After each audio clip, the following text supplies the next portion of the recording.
Pronto.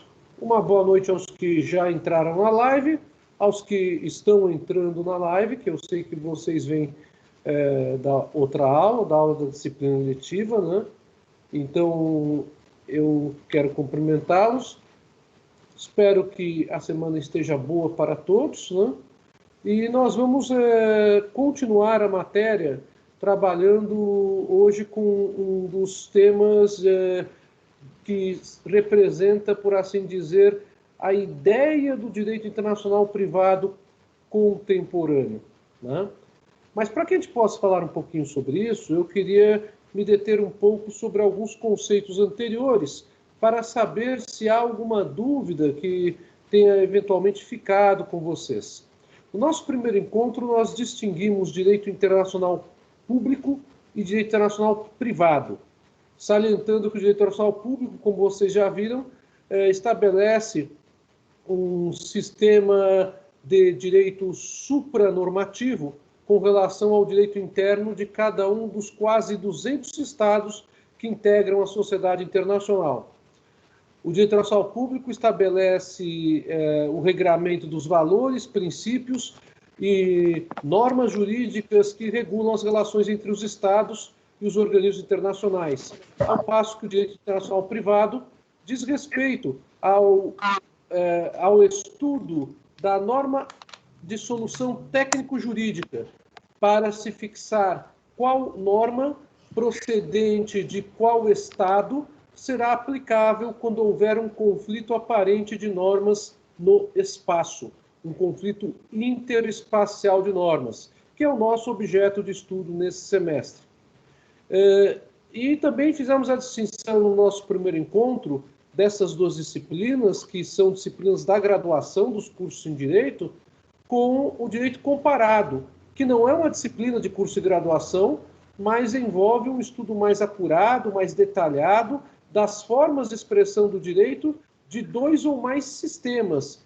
Um estudo, portanto, em comparação. Ela não está aceita ainda? Laura, vamos ver, então. Engraçado. Deixa-me ver aqui. Há uma pessoa para entrar aqui no grupo, para integrar o nosso grupo. Gabriela Zucoloto, vamos lá.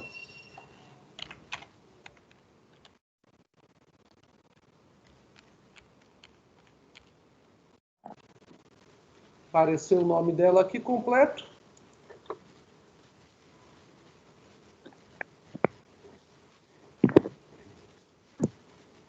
E ela está entrando. Pronto, entrou. Que bom que deu certo, né? Semana passada tive um probleminha que 2 ou 3 não conseguiam entrar de jeito nenhum, mas agora está tudo em ordem. Bem, então isso foi um resumo bem a grosso modo daquilo que nós conversamos no nosso primeiro encontro. A distinção entre direito internacional público, direito internacional privado, direito comparado e a fixação do objeto de estudo do direito internacional comparado.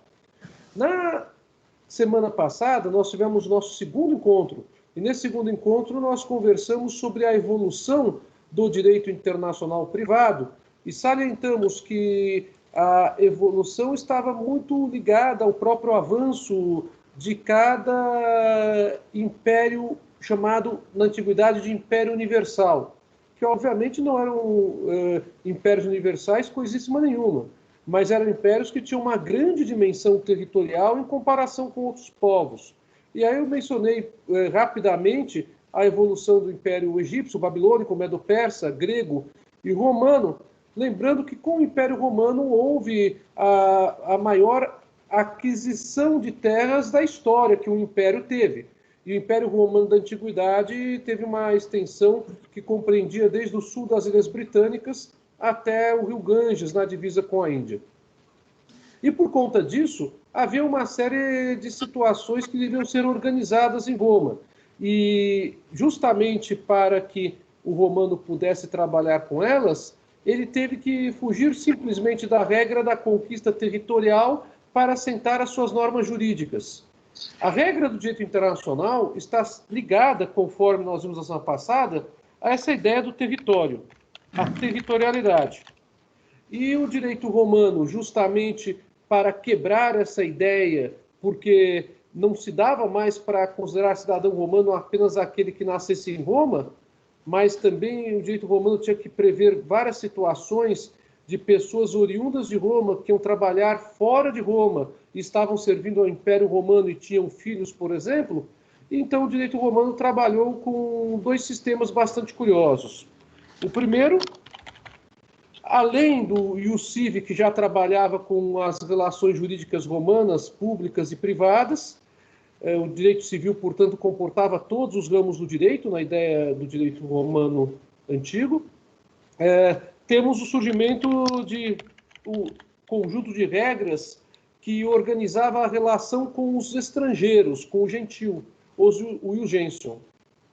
Eu falei para vocês na semana passada que uma coisa não tem referência com o sentido de direito internacional privado dos nossos dias, porque o ius civi e o ius gentium dizem respeito a um tratamento que se dá ao estrangeiro conquistado. Então, não é a situação que nós temos hoje em dia, onde há, pelo menos formalmente, a chamada autodeterminação dos povos na sociedade internacional contemporânea. Então, não há propriamente um ius gentium, hoje em dia, da maneira que havia na época do direito romano. Não podemos falar, portanto, que as normas de situação jurídica do estrangeiro que nós temos no Brasil, que dão um tratamento para o estrangeiro diferente do tratamento que é dado para o nacional, sejam normas que atentam contra uma ideia de liberdade do estrangeiro, como muitas vezes havia no ius gentium. É algo totalmente diferente.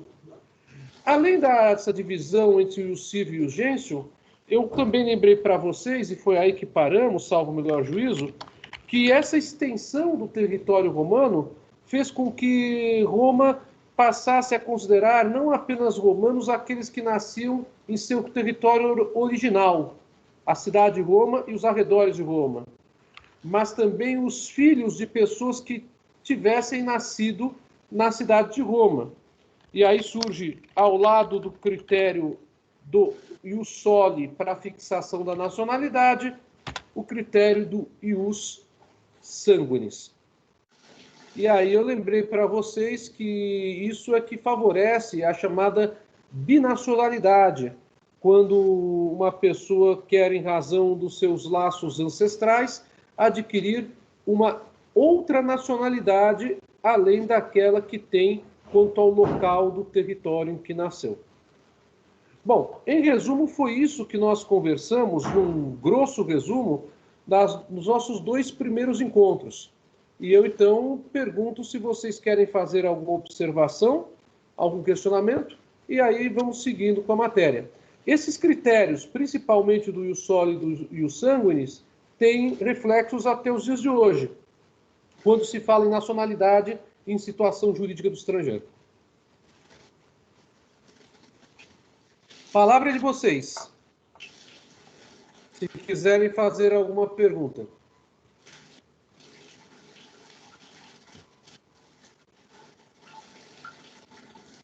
Ninguém?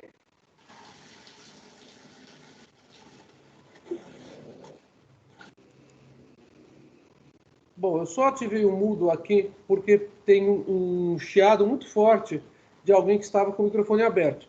Mas eu quero reiterar, vocês podem perguntar sem nenhum problema. Então, não havendo nenhuma pergunta, eu vou, então, partir do princípio que está tudo bem, que deu para acompanhar numa boa. Tudo bem?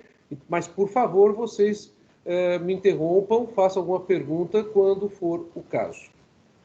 Bem, nós vamos continuar essa viagem, por assim dizer, no tempo, justamente pensando os institutos jurídicos, porque nós vamos conversar sobre a situação que ficou para o surgimento da doutrina dos chamados conflitos de leis, né? Como eu falei para vocês, o ius gentium não foi uma solução para conflitos de leis. Na verdade, os conflitos de leis continuavam existindo. Eu até lembrei na semana passada do conflito de jurisdição de dois casos famosos da Bíblia, o julgamento de Jesus Cristo e o julgamento do apóstolo Paulo, que são documentos bíblicos. Mas o Ius Gentium, ele não dizia respeito a essa situação, mas simplesmente a relação jurídica de Roma com o estrangeiro, pura e simplesmente. Pois bem, só que Roma caiu. E a queda de Roma em 476 de nossa era fez com que os bárbaros procedessem à reocupação dos territórios conquistados de Roma. Os bárbaros que já estavam naqueles territórios vivendo durante o período da conquista romana, simplesmente reocuparam também o governo dessas áreas. Já os que invadiram Roma acabaram estendendo, por assim dizer, a sua influência sobre a cidade de Roma e sobre os arredores. A invasão dos bárbaros é um fator determinante para o surgimento de uma situação bastante perplexa. Aquela lei do invasor que valia para o império dito universal, que se estendia territorialmente sobre outros territórios e conquistando esses outros territórios, agora passa a ser invertida. Porque os bárbaros que haviam sido conquistados passam a serem os conquistadores. Então, ressurge assim a chamada lei do invasor, que é justamente aquela lei consagrada pelas tradições históricas da conquista de territórios através da guerra. E isso fez com que nós tivéssemos um recrudescimento da ideia de que as pessoas levam a lei consigo. O que quer dizer isso que eu estou falando aqui? As pessoas levam a lei consigo. Retorna-se uma ideia de personalidade da lei. Então, vamos supor, se eu sou da Alemanha, não é a Alemanha, estou me referindo a um povo bárbaro ainda, ou da Germânia, pronto, para quem nos fala em alemão ninguém confunda, os germanos, por exemplo, e eu estou em um determinado lugar que não corresponde à área onde eu nasci e onde eu me estabeleci, eu simplesmente tenho uma condição de invocar a minha lei. Não, eu sou germano e, de acordo com as leis germânicas, a solução para esse tipo de situação não seria essa. Quando houvesse um problema com uma outra pessoa de um outro local. Então, vamos supor que dois bárbaros se encontrassem logo depois da invasão bárbara e da derrocada do Império Romano.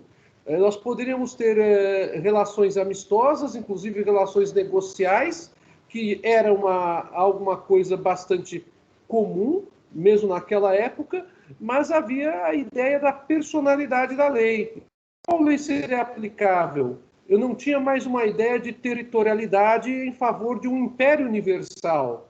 Houve o esfacelamento dessa ideia e o retorno a uma ideia de personalidade jurídica. Então, se eu sou suevo, por exemplo, eu invoco o direito suevo. Se eu sou germânico, eu invoco o direito germânico.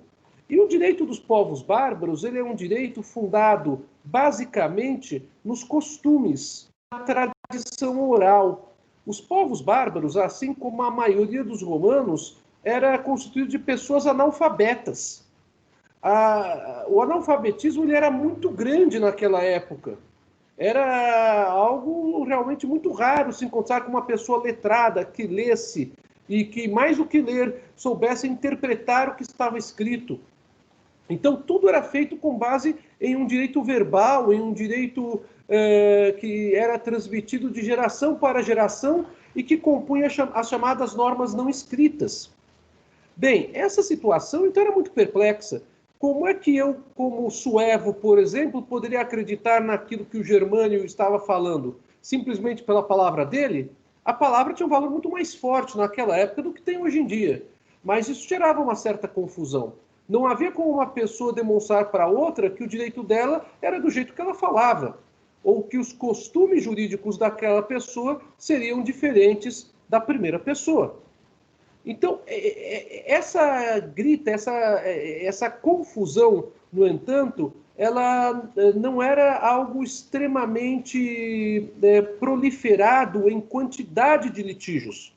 E não era assim porque, logo depois da pulverização do poder territorial da Europa, com a derrocada de Roma, nós tivemos uma espécie de esfacelamento do próprio direito romano. Esse esfacelamento do próprio direito romano é algo bastante curioso, porque o direito romano, na verdade, ele apenas continuou existindo, vigorando no Império Romano do Oriente.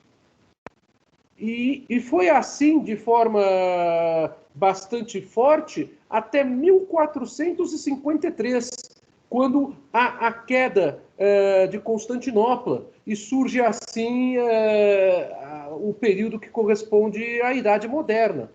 Durante esse período todo, aproximadamente 1000 anos, desde a queda da Roma Oriental, que é a cidade de Roma, que é de Roma Ocidental, perdoe-me, que é a cidade de Roma mesmo, aquela que inclusive hoje ainda é situada na Itália, na atual Itália, até a queda de Constantinopla, o chamado Império Romano Oriental, nós não tínhamos o direito romano como o direito prevalecente no continente europeu.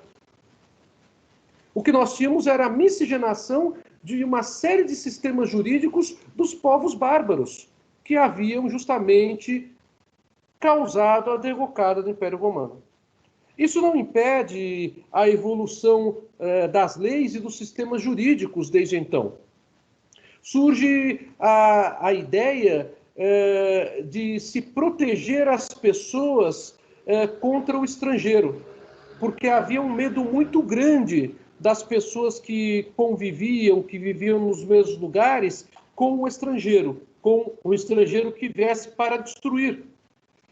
Porque havia uma forte tendência a saques e assaltos com estupros e mortes causados por invasores em toda a Europa. Não havia, portanto, uma organização mais tão sólida quanto se dava com o Império Romano.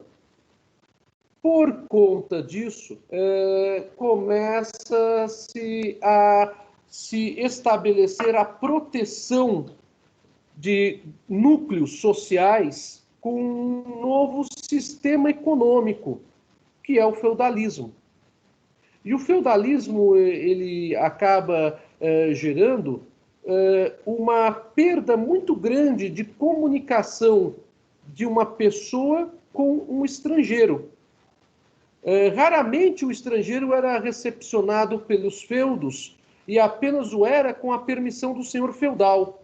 E mais do que isso, o suzerano, que é o senhor feudal, ele se servia dos vassalos para o estabelecimento da sua cultura agrícola e pastoril. Nesse sentido, a relação jurídica passou a ser, no que diz respeito a pessoas de nacionalidades, entre aspas, diferentes, bem mais fragmentada, subsistindo apenas no comércio marítimo e no comércio terrestre, que começava a ganhar muita força com as pequenas feiras, que se transformaram em grandes feiras no continente europeu. Surge, então, ao lado da ideia de feudo, a ideia de feiras. E as grandes feiras se assentavam em lugares que constituíram os grandes burgos europeus. Bem, não se pode dizer que não havia direito internacional privado naquela época, se bem que não com o nome que nós damos hoje. Havia. Quando havia discussões de comércio marítimo, conforme eu já lembrei para vocês na nossa primeira aula, nós tínhamos discussão se a lei aplicável seria a do local da venda, seria a da origem do comprador ou a da bandeira do barco que ele ostentava. Então, se a venda era realizada no porto, por exemplo, uma lei seria aplicável, senão poderia ser outra. O direito dos fenícios, que são os grandes comerciantes marítimos por excelência, era muito levado em consideração e muito respeitado naquela época. Mas no feudalismo nós não tínhamos mais o contato tão grande de pessoas, porque as pessoas que eram vassalas, que serviam aos seus respectivos suzeranos, raramente saíam dos feudos e basicamente se transformavam em servos da terra, porque realizavam as atividades dentro do feudo. Essa situação, no entanto, não impedia o relacionamento excepcional de estrangeiros com pessoas do feudo. E ao contrário do que muitos autores de direito internacional privado falam, a história revela uma série de relacionamentos de estrangeiros com gente do feudo. E há um livro que é bastante interessante, que não é de direito, para quem gosta desse período histórico, que se chama O que é Feudalismo? Esse livro é um livro escrito por um historiador chamado Gans Huff, O que é Feudalismo? Vocês encontrarão nesse livro referências bastante interessantes a um princípio que no direito contemporâneo é muito usado e que demonstra como era a solução para o tratamento na recepção de um estrangeiro no feudo. Eu estou me referindo ao princípio da boa-fé objetiva. O princípio da boa-fé objetiva tem origem justamente na recepção de estrangeiros em feudos. Gans Huff, nesse livro, que é Feudalismo, relata que quando uma pessoa precisava ter abrigo no feudo, ou porque precisava de água, ou precisava de comida, ou precisava dar água e comida para os animais, ou estava procurando algum tipo de refúgio ou de auxílio, esta pessoa era encaminhada pelos guardas do feudo para o senhor feudal. E o senhor feudal, então, ouvia esta pessoa. Mas esta pessoa deveria, nos povos da Alemanha, da atual base territorial da Alemanha, os povos germanos, os prussos, os suevos, assim por diante, essa pessoa deveria se ajoelhar perante o senhor feudal e depor a sua arma, porque as pessoas que viajavam andavam quase todas elas armadas. Não havia qualquer tipo de segurança, por mínima que fosse. Então, se ela estivesse armada, e quase todas andavam armadas, ela depunha as armas que tinha perante o senhor feudal e de joelhos pedia ao senhor feudal que ele a recebesse. O senhor feudal, então, ele tinha, de acordo com esse autor que estou mencionando para vocês, que entender a conduta daquela pessoa. O ajoelhar e o depor de armas revela a conduta que a pessoa tem de prometer lealdade. A pessoa estava, olha, eu estou aqui pedindo que você confie em mim. Eu estou prometendo ser leal ao Senhor durante o período que eu estiver aqui no feudo. Era isso que representava esse tipo de cerimônia. E o senhor feudal, então, poderia pura e simplesmente dispor da vida daquele estrangeiro, matando-o, ordenando a morte imediatamente. Poderia até mesmo matá-lo com a própria arma que ele havia deposto aos pés do senhor feudal. Ou o senhor feudal poderia demonstrar que confiava, gesto de confiança. Opa, ficou confiança, desculpa.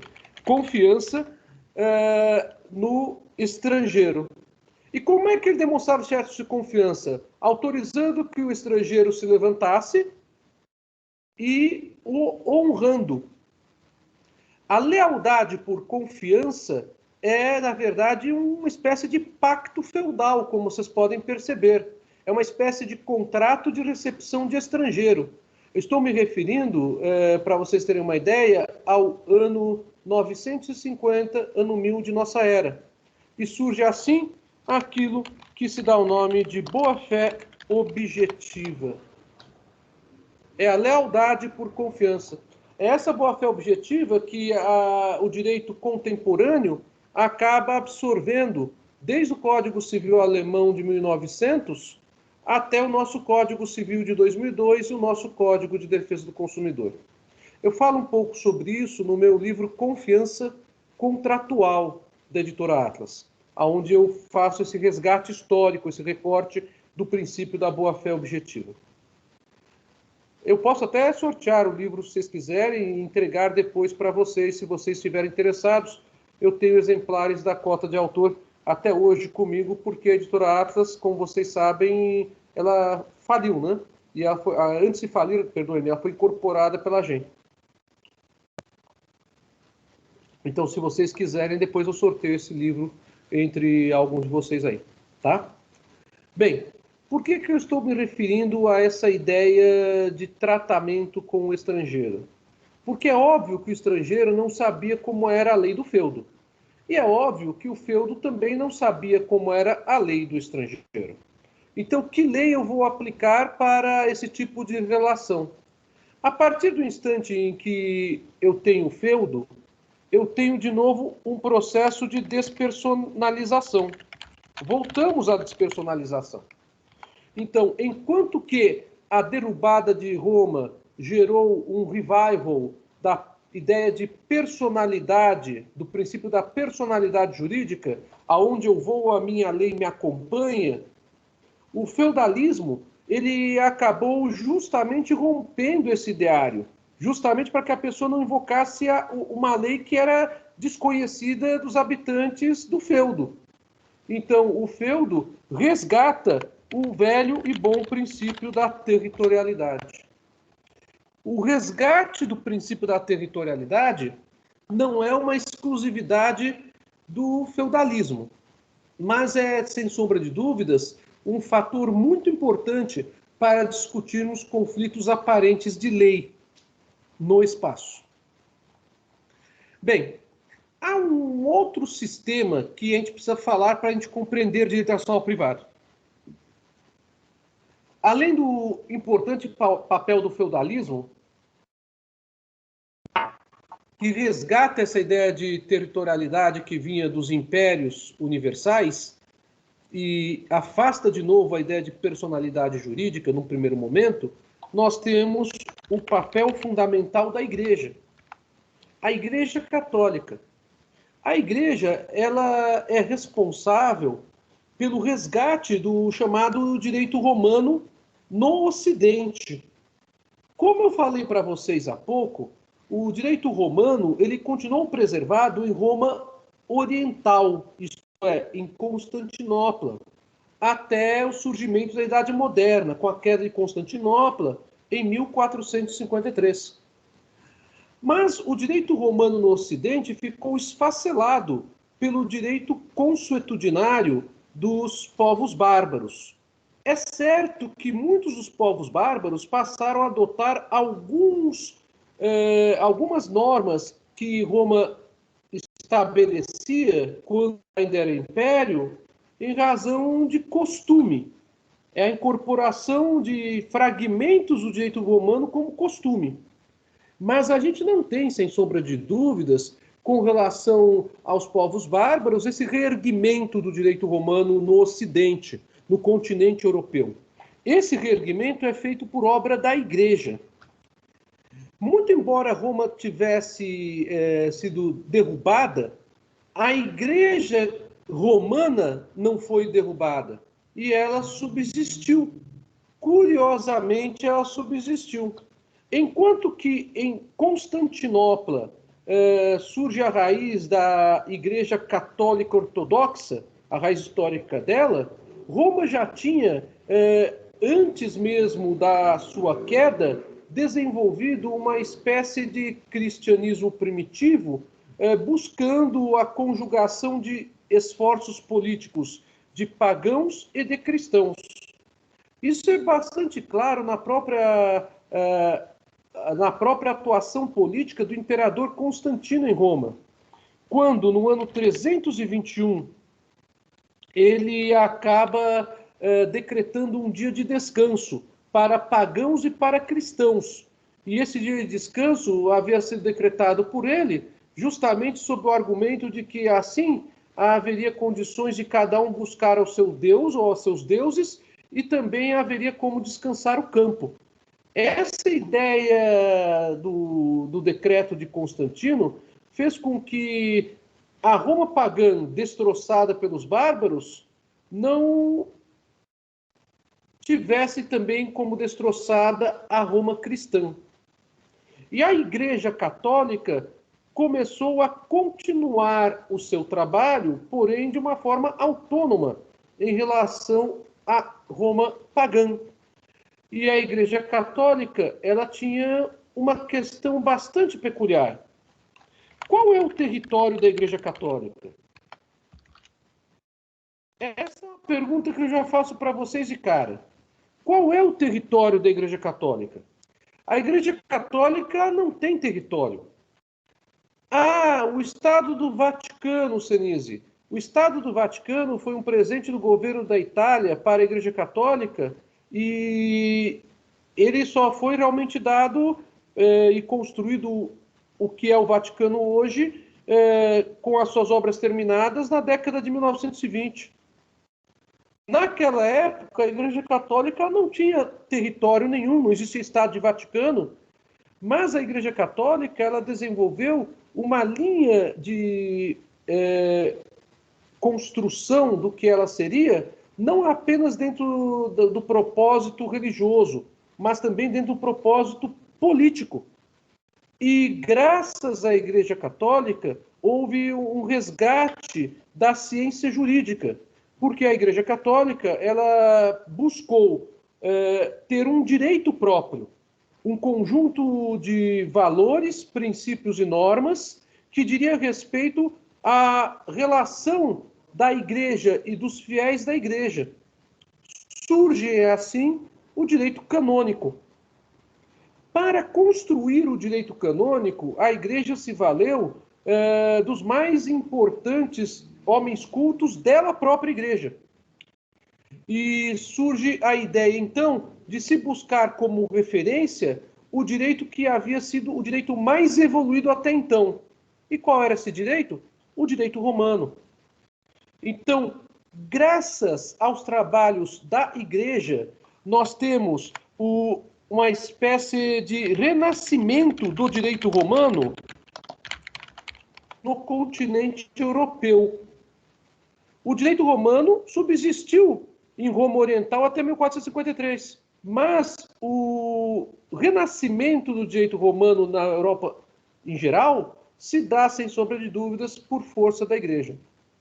E quando a Igreja se relacionava com os governantes, ela se relacionava com um argumento teocêntrico, que mesmo os governantes estão sujeitos aos desígnios de Deus, porque assim dizem as Sagradas Escrituras.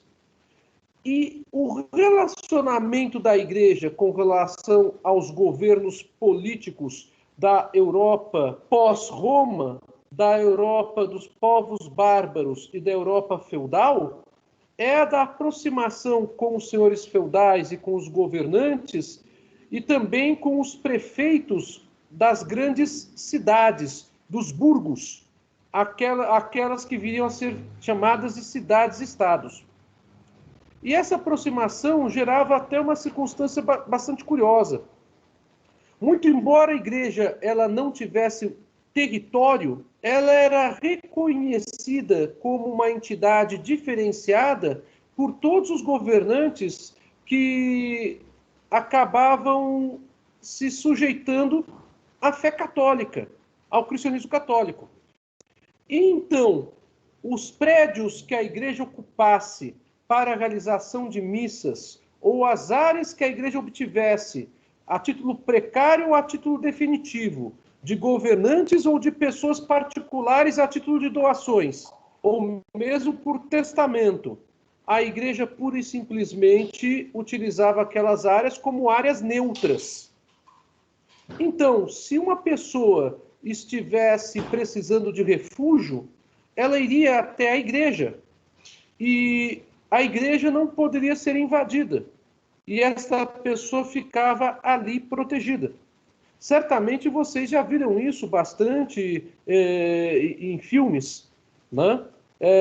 Como a ideia de que a igreja, como prédio, é a casa de Deus e não pode haver nenhuma desordem. Mas o fundamento histórico disso está relacionado justamente ao fato do respeito também que o governante tinha em virtude da sua subserviência ao Deus cristão. Então, dentro dessa ideia, a igreja é uma espécie de governo sem território, onde os prédios que são doados a ela, os imóveis que são doados a ela, ou que ela recebe por testamento, ou que recebe por empréstimo dos governantes, são utilizados não apenas para fins religiosos, mas também para que se proteja a relação dos fiéis e se abrigue aqueles que forem considerados desafortunados. Qual lei seria aplicável dentro da igreja? Eu pergunto para vocês. Pelo que eu estou falando para vocês, nós temos uma regra de direito internacional no relacionamento aqui. A igreja não tem território, mas os imóveis dela são considerados como se fossem território da igreja. E os estados e governantes não poderiam intervir naqueles territórios, nem mesmo para ir atrás de pessoas que buscavam abrigo ou refúgio nas igrejas. Percebam aqui que nós temos mais uma vez um conflito de normas. A autoridade de um governo querendo pegar uma pessoa, querendo prender uma pessoa que encontra refúgio na igreja. E a igreja lhe dá esse refúgio e não permite que essa autoridade do governo faça uso de qualquer medida de força para prender a pessoa. Então, assim como os feudos, a igreja tem um papel importantíssimo nessa reconformação das relações internacionais. E como falei para vocês, os burgos, as cidades-estado, vamos dar esse nome, as grandes cidades europeias, principalmente que se desenvolveram em razão do intenso comércio, as grandes feiras. Essas cidades começaram, inclusive, a constituir regimes próprios. E aí nós temos, por exemplo, Veneza, Bolonha, como Florença, como cidades que passam a ter uma força muito grande no comércio e que depois são cidades que constituem bases do surgimento do Renascimento. Qual que é a importância dessas cidades no que diz respeito às relações internacionais? Elas eram, por assim dizer, o grande encontro internacional. Todas as pessoas de várias partes iam ali para comprar mercadorias e, às vezes, para fazer compras gigantescas de mercadorias para durar muito tempo, ou para que depois pudessem comercializar essas mercadorias com terceiros em várias bases territoriais do continente europeu ou no norte da África até. Era bastante comum, então, que não apenas mercadorias feitas ou obtidas na Europa fossem objeto de circulação dessas grandes feiras internacionais, mas até mesmo mercadorias que vinham do Oriente Distante, como se falava antigamente, que vinha depois da área correspondente à Roma Oriental, a Constantinopla. E esses negócios jurídicos, sem sombra de dúvidas, eram negócios jurídicos bastante significativos. Então, aí nós temos uma ideia um pouco diferente. Eu não poderia, pura e simplesmente, trabalhar ou com a ideia de que cada pessoa traz o seu direito, ou com a ideia que sempre será aplicável o direito de Veneza, em qualquer hipótese. Porque Veneza recebia gente do mundo inteiro, então conhecido. Então surgem assim, nos séculos 11 e 12, e esse dado é um dado importante aqui para falar para vocês, séculos 11 e 12, as chamadas Cartas da Liberdade Contratual. essas cartas da liberdade contratual? São documentos que autorizam a pessoas de nacionalidades diferentes afastarem a lei do local onde o negócio está sendo celebrado. Então, vamos supor que um veneziano receba uma pessoa vinda da Grécia, vinda de Atenas, e eles estejam decidindo como eles vão resolver aquele contrato, qual será a base da contratação e como é que será resolvido algum problema envolvendo aquele contrato. Eles poderiam muito bem estabelecer livremente como eles resolveriam alguma pendência contratual daí oriunda. Essas cartas da liberdade contratual, elas procuraram solucionar o grande problema que existia com a existência de várias leis locais. Nós tínhamos em cada cidade, em cada feudo, em cada burgo, uma lei local. Vamos chamá-las aqui de leis municipais. Então, cada um tinha uma lei municipal. Imaginem vocês a confusão que era. Não, mas no meu burgo é dessa maneira. Não, no meu feudo é dessa maneira. Seria algo impraticável. Então, obviamente, Veneza poderia alegar, não, mas o negócio está sendo realizado em Veneza, tem que ser a lei veneziana e ponto. Mas isso afastava a freguesia, afastava a clientela também, muitas vezes. Então surge essa ideia das cartas de liberdade contratual, onde as pessoas de nacionalidade diferente acabam tendo a possibilidade de estabelecer de que maneira será resolvido o contrato delas. Bom, as cartas de liberdade contratual elas tinham um poder muito grande. Elas afastavam os estatutos municipais. Pode-se dizer que essas cartas de liberdade contratual, de certa forma, são uma fonte ancestral das chamadas cláusulas de eleição de foro dos contratos. Não são isso, mas pode-se até dizer isso, tá? Então, essas cláusulas de eleição de foro que nós temos hoje nos contratos têm a mesmíssima ideia das cartas de liberdade contratual. Não vou aplicar a lei do município da onde você vem, não vou aplicar a lei do município da onde eu venho, nós vamos estabelecer qual é a lei, ponto. Ou então, vamos eleger uma lei, vamos eleger a lei de Bolonha, por exemplo. Pronto. Era esse o grande objetivo das cartas de liberdade contratual. Hoje a matéria está mais histórica. A semana que vem a gente termina essa base histórica. Fiquem tranquilos, não é sempre só história, história, história. Mas percebam vocês todos os elementos que a gente está puxando com isso, como eles são importantes, porque eles vão ser utilizados no direito internacional privado contemporâneo dos nossos dias. Bem, continuando ainda com esta questão. Vocês podem perceber que a coexistência dessas leis municipais, das leis bárbaras, das leis feudais, das leis dos burgos, isso também gerava uma série de problemas. Como é que eu poderia discutir esse assunto se eu não conseguisse invocar a Carta de Liberdade Contratual ou se esse assunto fosse parar na mão de um juiz? Nós não tínhamos juízes com formação jurídica naquela época. O que nós tínhamos eram pessoas extremamente de confiança dos governantes que eram nomeadas para julgar e que eram nomeadas para aplicar o direito que elas considerassem o direito adequado. Graças aos trabalhos da Igreja, nós temos uma força muito grande dada para um grupo de pessoas que acabavam muitas vezes sendo chamadas para julgar casos. Eu estou me referindo aqui aos glosadores.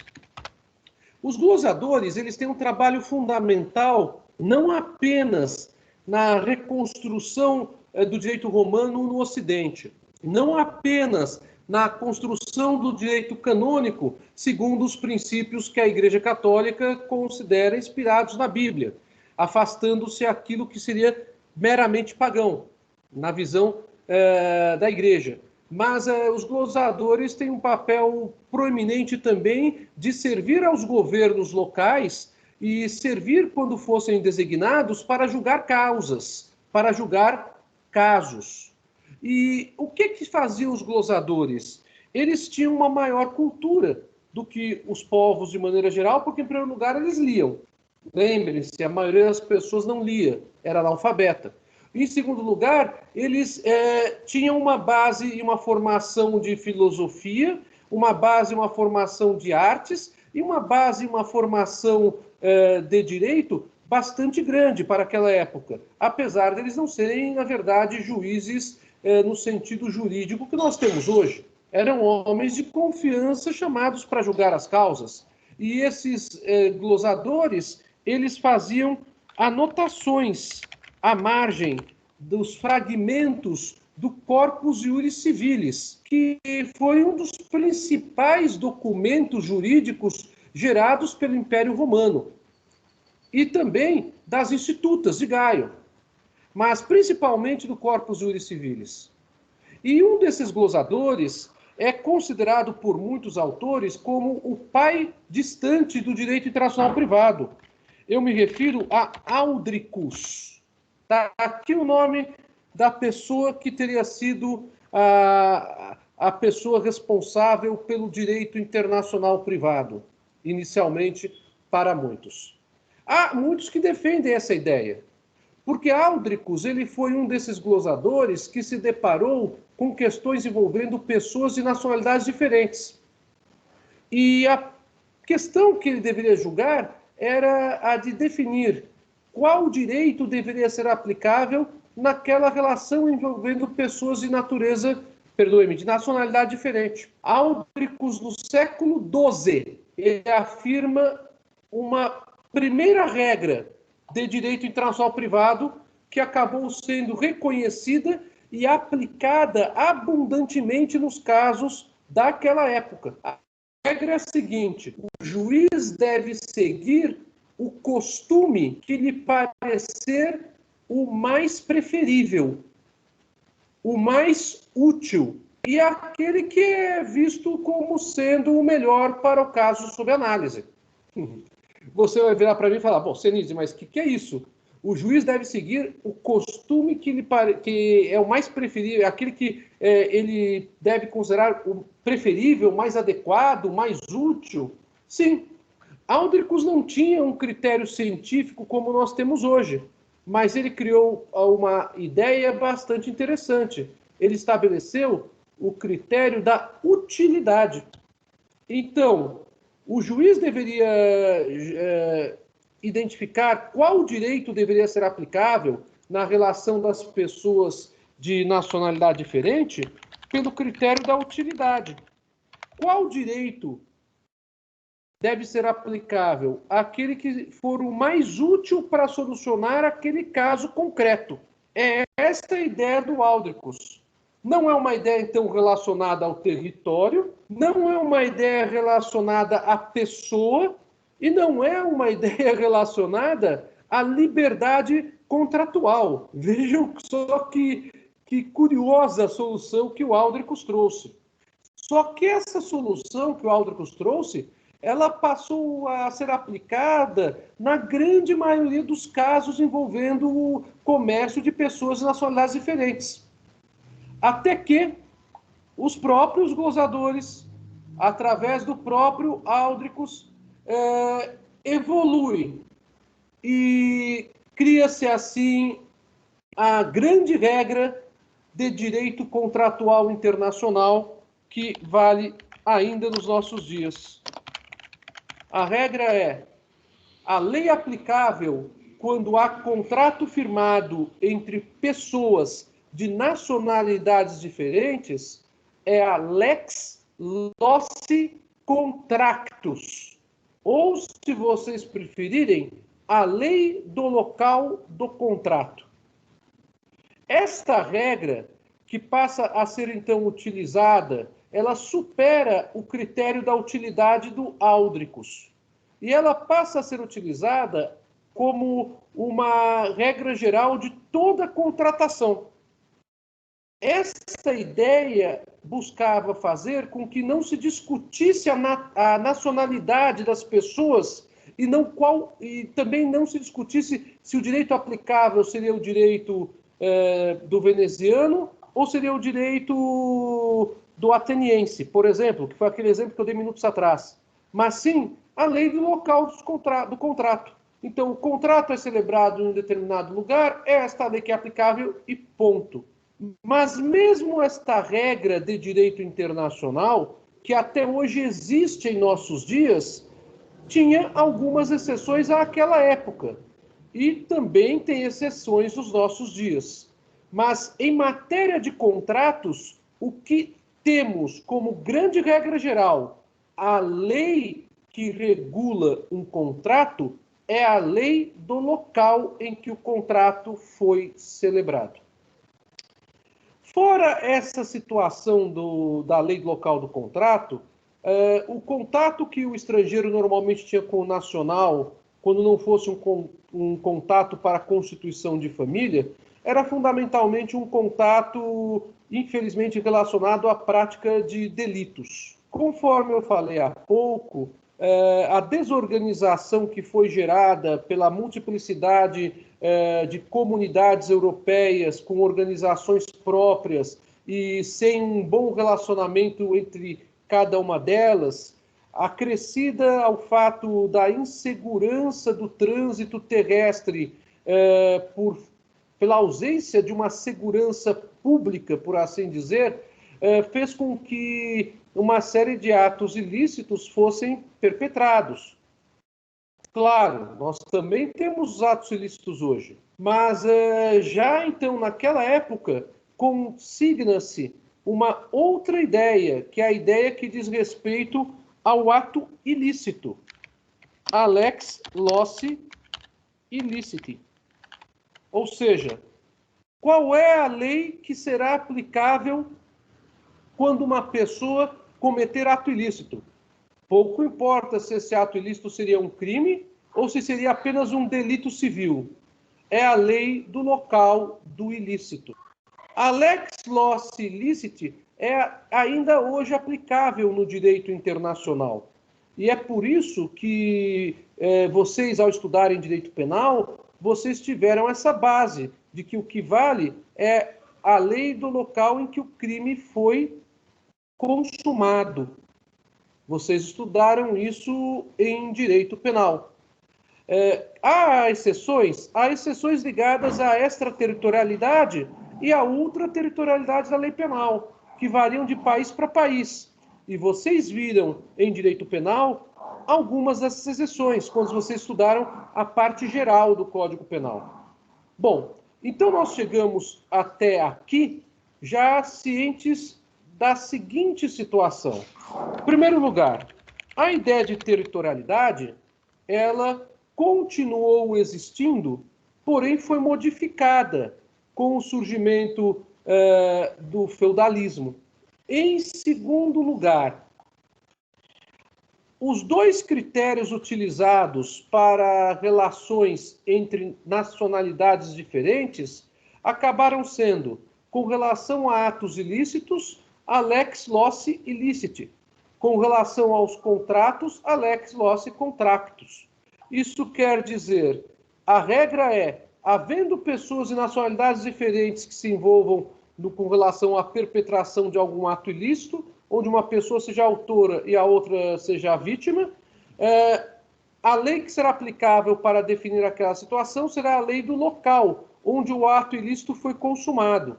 Já com relação aos contratos, superada aquela discussão do Estatuto da Liberdade, admitindo-se apenas excepcionalmente aquilo que corresponderia modernamente à nossa cláusula de eleição de foro, a regra é, no direito internacional já daquela época, que aplica-se a lex loci contractus, isto é, a lei do local do contrato.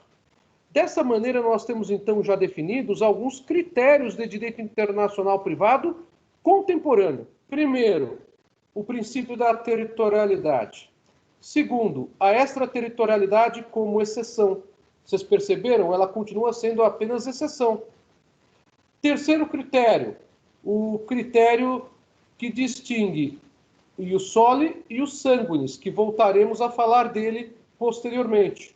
Quarto critério, alex loci illiciti, para aquele que comete atos ilícitos. O local da onde o ato ilícito foi consumado é que determinará a lei aplicável. E o último critério, alex loci contractus, que foi o que mais nós nos debruçamos hoje quando falamos dessa evolução do direito pós-Roma. Então, essas eram as principais observações da aula de hoje. E eu prometo para vocês que a gente acaba essa parte histórica na semana que vem, porque nós vamos falar na semana que vem daquilo que constitui a base do direito internacional privado contemporâneo. Nós vamos falar sobre a teoria dos estatutos. Vamos falar, então, dos estatutos pessoais, dos estatutos reais e dos estatutos obrigacionais. Eu gostaria de perguntar se vocês teriam alguma questão, se deu para acompanhar a aula. Eu sei que muitos não são muito amistosos com relação à história, e aqui a gente falou um pouco de história do direito, né? Mas apenas eu falei da história do direito, que é indispensável para vocês compreenderem como surgiram os critérios que nós vamos utilizar. Isso vai facilitar muito a compreensão do que nós temos hoje em conflito aparente de normas no espaço. Então, vocês gostariam de fazer alguma observação? Deu para acompanhar a aula?